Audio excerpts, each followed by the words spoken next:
Homemade biryani sir, homemade biryani, thank you very much.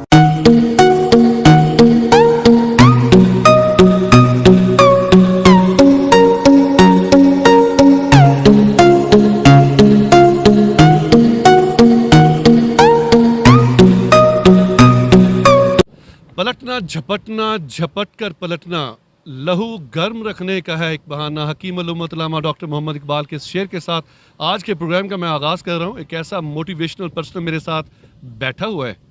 मैंने इनको sir आते ही सबसे पहले तो मैंने इनके घुटनों को हाथ लगाया, तो उन्होंने बड़ा बुरा बनाया इस चीज़ का। वसीम हाशमी इस्लामाबाद से आपके लिए एक ऐसी स्टोरी लेके आया है कि आप सुनेंगे हैरान हो जाएंगे। मेरे पास सवालात नहीं है, क्योंकि जब मैंने इनको एक वीडियो में देखा, मेरे यकीन कीजिएगा रोंगटे खड़े हो गए थे। कितना पढ़ा लिखा शख्स और वो क्या काम करने लगा है। ये इस काम को करने के लिए बड़ा दिल गुर्दा चाहिए होता है। एक बंदा, मैं ही एग्जांपल, अगर मैं ये काम शुरू कर दूं सड़क पे, तो लोग कहेंगे यार तू ये काम कर रहे है। तो इस काम करने के लिए फैमिली का सामना करना पड़ता है, बीवी बच्चों का सामना करना पड़ता है। आप कह रहे हैं जी, सोच रहे हो कि कितनी ज़्यादा मैं तमहीद बांध रहा हूँ। जी हाँ, मेरे साथ मौजूद हैं मोहम्मद उमर कमाल साहब। मोहम्मद उमर कमाल कौन है, इनकी कहानी इन्हीं की ज़ुबान है। अस्सलाम वालेकुम सर। वालेकुम अस्सलाम जी। सबसे पहले ये बताइएगा, ज़्यादा तारीफ़ें तो नहीं की मैंने? मैं हैरान हो रहा था कि आप मेरा ही इंट्रोडक्शन करा रहे हैं। अच्छा उमर भाई, कुछ अपने बारे में बताइएगा। मेरा नाम उमर कमाल है और मैं एक आम सा आदमी हूँ, बस दैट्स इट। अपनी बाकी पाकिस्तानियों की तरह मैं भी एक पैट्रियट पाकिस्तानी हूँ अल्हम्दुलिल्लाह। लम्स जी, मैंने लम्स से कुछ बहुत अरसा पहले पढ़ लिया था, थोड़ा बहुत बस गुजारा करा दिया। मुकम्मल स्टोरी बताइएगा। आजिज़ी होनी चाहिए, लेकिन इतनी नहीं होनी चाहिए कि आप लोगों को बता ही ना सकें। जी, मेरे एक लम्स एंड मिगिल्स की एक जॉइंट डिग्री प्रोग्राम था, एंटरप्राइज मैनेजमेंट, वो किया था back in 2003 if I am not wrong. तो बस उसके बाद से फिर वो पढ़ने लिखने का सिलसिला जारी सारी रहा। I have done research on fund raising और मार्केटिंग, कस्टमर केयर और बेशुमार, मतलब written a book on fund raising, और मैंने 100 और टॉपिक्स पे भी बुक लिखी हुई है जो कि सॉफ्ट स्किल्स के ऊपर, और पढ़ाया हुआ है 100 टॉपिक्स अल्हम्दुलिल्लाह। तो और साहब, ये जो ब्लू एरिया में आपने बिरयानी बेचना शुरू की, ये ख्याल कहाँ से आ गया? ये ख्याल इस तरह से आया कि from last 4 years, in 52 days से पहले 4 साल से मैं एफ़र्ट कर रहा था, जॉब्स अप्लाई कर रहा था अपनी पढ़ाई के हवाले से, बट अल्लाह की रज़ा नहीं हो रही थी। और मुझे ये समझ नहीं आ रही थी कि मैं, मतलब मेरा अल्लाह ने मेरे इल्म के हिसाब से जो रिस्क है वो अब उसमें कुशादगी नहीं रखी हुई। मतलब मेरे अल्लाह की तरफ से इशारे तो मिल रहे थे, मुझे इसलिए समझ नहीं आ रही थी कि मेरे अल्लाह से दोस्ती नहीं थी एक्चुअली।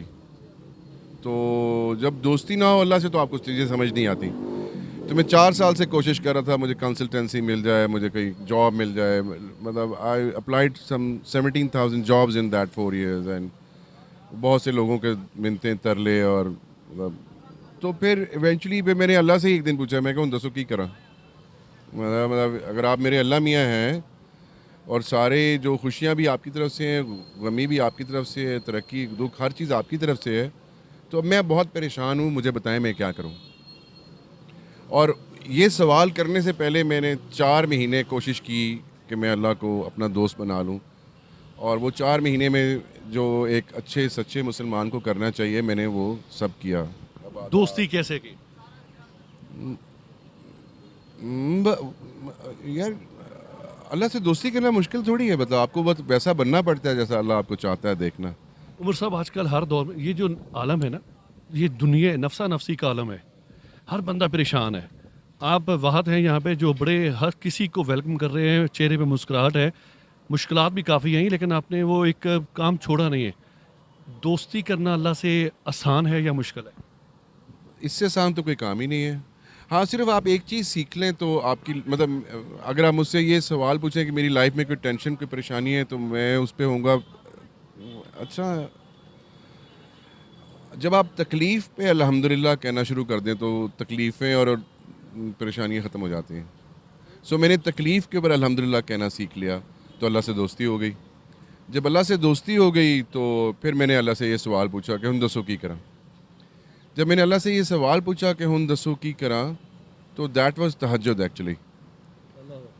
तो बहुत लंबा मैंने सजदा किया था, उससे पूछा, तो फिर अल्लाह ताला ने मुझे बताया कि अभी आज के बाद तुमने मतलब नौकरी के लिए और कंसल्टेंसी के लिए, मदद के लिए किसी को कुछ नहीं कहना है, do something of yourself. सो मैं एक तरह से और ब्लेस्ड हूँ कि my wife is my friend as well, she is my girlfriend as well. अब मैं इससे आगे कुछ नहीं कहूँगा क्योंकि अल्टीमेटली उसने सुन लेना और फिर मतलब आई होप यू अंडरस्टैंड। तो नहीं, she is my best friend और she is my best support. और उसके साथ मैंने डिस्कस किया कि यार she is a chef by passion. हमारा कुकिंग स्कूल भी है, मानीस किचन बेसिकली हमारा कुकिंग स्कूल और ब्रांड है। 4-5 साल से हम कर रहे थे, मेन्यू बना रहे थे, बट वो भी हमने बहुत अच्छा नहीं चल रहा था। इतनी पका लूँगी कि तकरीबन जितनी उसने मुझे बताया था उससे कोई 15 बॉक्सेस बनते थे 600 ग्राम्स के, हाफ kg के। मैंने कहा पकाओ। तो मैं सुबह 10 बजे बाहर निकला।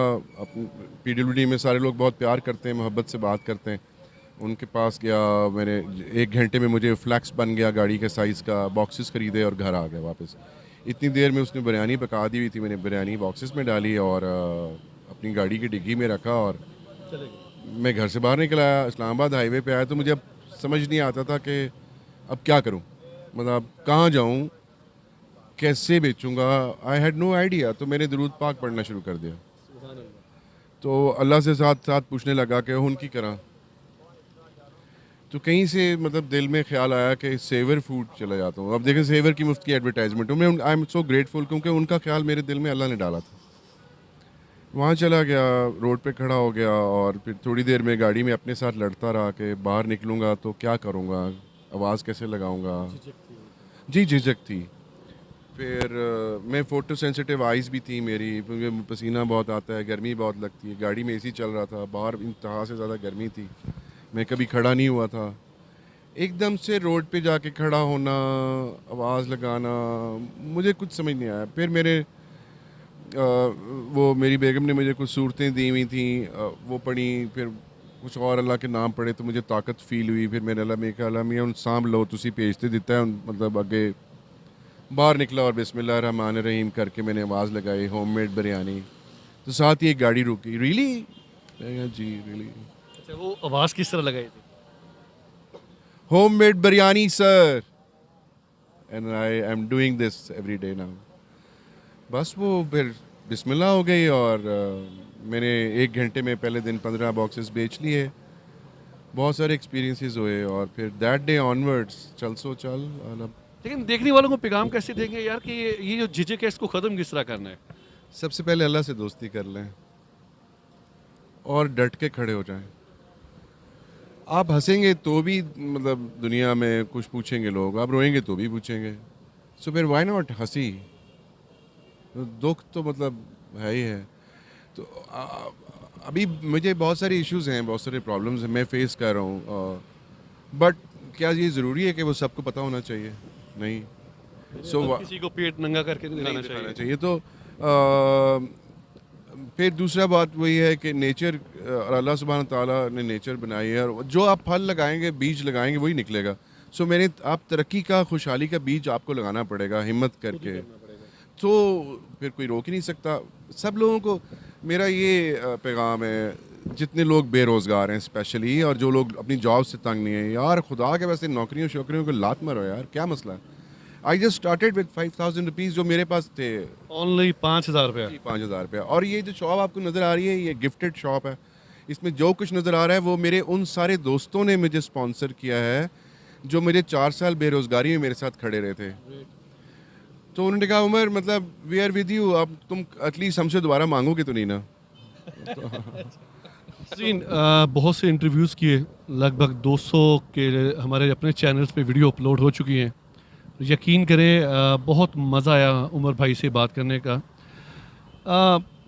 जैसे भी है आपको स्टार्ट खुद ही से लेना पड़ेगा।